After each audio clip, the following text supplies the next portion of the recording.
సరోజినీ నాయుడు మహబూబ్ అలీ ఖాన్ మీద పోయిటరీ రాశారు, మహబూబ్ అలీ ఖాన్ని ప్రేజ్ చేస్తూ.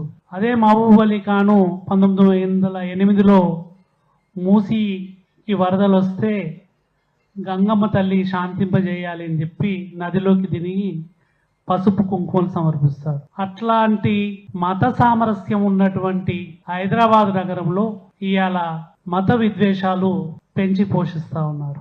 చాకలి ఐలమ్మ మనవరాలు కూతురు హత్య చేస్తారు ఒక 15 రోజుల కింద ఎల్బీ నగర్లో.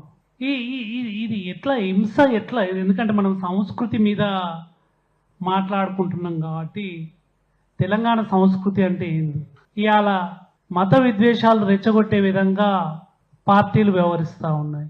వాడెవడి ఏదో ఛానల్ మీద దాడి జరిగితే 2 నిమిషాల్లో మేము 2 గంటల్లో టీ న్యూస్ మీద దాడి చేస్తామని చెప్పి, దేశ హోంమంత్రిగా ఉన్న వ్యక్తి దాడి చేస్తామని చెప్పి మాట్లాడుతూ ఉన్నారు.